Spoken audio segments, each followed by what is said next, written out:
Salam alaikum, que la paix soit sur vous. Ça va être une vidéo inédite à laquelle vous êtes en train d'assister. Si vous me connaissez, fait un travail, un léger petit travail, hein, c'est pas énorme, par rapport à l'écriture de l'arabe coranique. Aujourd'hui, j'aimerais bien parler de l'écriture hébraïque, de la Bible hébraïque, et voir s'il y a certaines similitudes avec le Coran. Je vais ouvrir le bal par un verset coranique avant de m'attaquer à la Bible hébraïque. Donc, on dit souvent, nous les musulmans, que dans la Bible, dans la Torah, et Jésus aussi, aurait prédit l'arrivée d'Ahmed, de Mohammed, qui s'était déjà prédit dans les anciennes écritures. Et comme les musulmans peinent vraiment à trouver son nom, alors ils en ont déduit que la Bible elle était falsifiée. Comme ça, problème résolu. Mais en fait, il y a une petite manipulation et il faudrait utiliser des techniques cryptographiques pour pouvoir voir la manipulation. Et la manipulation vient aussi bien des rabbins juifs que des savants musulmans. Et on va le voir ensemble, là derrière au tableau. Dans le verset 6 de la sourate 61, qu'est-ce que nous pouvons lire?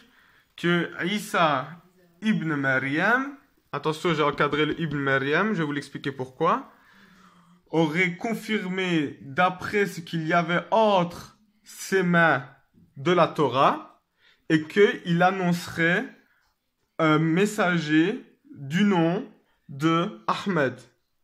Donc ici, la question qu'on doit se poser, c'est est-ce qu'il s'agit vraiment de Isa ibn Maryam? C'est ça la question. On doit vraiment se poser cette question. Alors pourquoi le Ahmed il a été encadré? Parce que normalement, dans la Torah, voilà le nom qu'on doit retrouver. Voilà, c'est le nom qu'on doit retrouver. On ne trouve pas Ahmed malheureusement, mais on va trouver Mohammed. Et Mohammed, on va voir ce que ça veut dire. On le trouve 13 fois. Et il s'écrit de cette manière-là.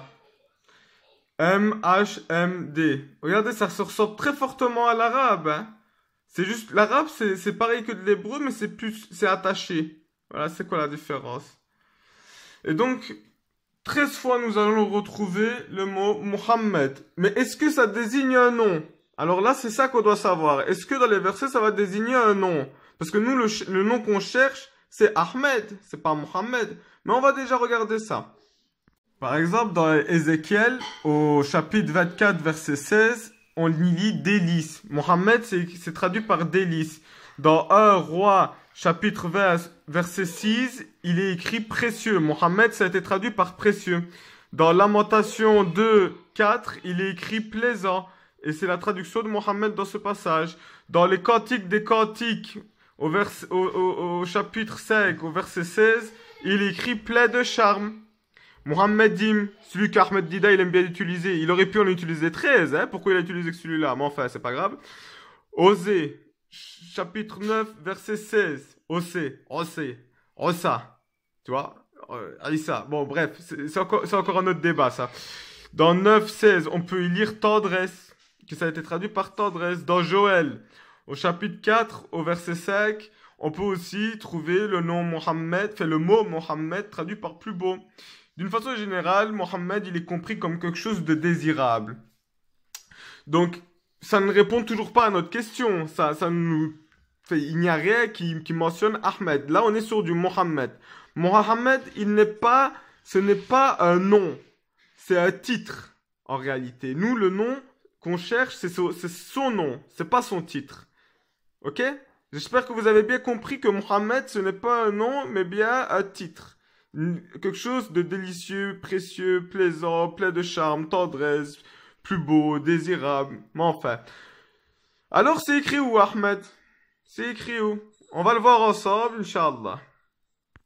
Avant d'aller décortiquer le verset du Tanakh en hébreu, on va d'abord le lire en français. Donc c'est une traduction juive, français, ce que j'ai ici. Mais vous pouvez aller regarder votre traduction chrétienne. Ça marche aussi, c'est pareil. Dans Isaïe. Dans Isaïe. Isaïe. Ça ressemble à Isa. Bref. Dans Isaïe, chapitre 42. Premier verset, première phrase, premier mot. Direct. Bon, bref, on va le lire en français, après on va regarder en hébreu. Donc c'est écrit comme ça. Voici mon serviteur. Ah, mais qui donc? Que je tiens par la main. Que je tiens par la main. Ça, c'est la phrase trafiquée. C'est que je tiens par la main. On va voir ça veut dire quoi en fait. Après. Mon élu. Oh, c'est intéressant. En qui mon âme prend plaisir. Ah, il y a cette notion encore de désirable, de désirer, de plaisir. Sur lui, j'ai répandu mon esprit. Ruh. Oh, il a reçu le ruh. Et que celui qui traite le Coran de mensonge sache qu'il a été descendu par le ruh. Bref, en continuant. Pour qu'il révèle aux nations, aux goïm, ce qui est juste. Ah. Intéressant. Regardons en hébreu maintenant. Et je vais même mettre en arabe à côté de l'hébreu. Comme ça, vous allez voir à quel point c'est flashant. Donc, dans Isaïe 42, qu'est-ce qu'on peut lire? Les trois premiers mots, les trois premières phrases. Voilà ce qui a été traduit par voici mon serviteur que je tiens par la main. Donc, Oua Abdi Atmak. Atmak. Et ici, c'est écrit Oua Abdi Atmak. Voilà. Donc ici, elle est où la manipulation? Elle est dans ces deux lettres. Cette lettre-là et cette lettre-là. Ça s'appelle le kof. C'est le kof final. Le kof final, il s'écrit comme ça. Et ça, c'est un T. C'est un tête. Et vous allez voir qu'en fait, ça ressemble beaucoup au het. Le kof final ressemble beaucoup au dalet. Ça, c'est le dalet. Et ça, c'est le het. Et le het ressemble fort au tête. Et le dalet ressemble fort au kof final. Et donc, qu'est-ce qu'on peut lire à la place? Wa abdi Ahmed.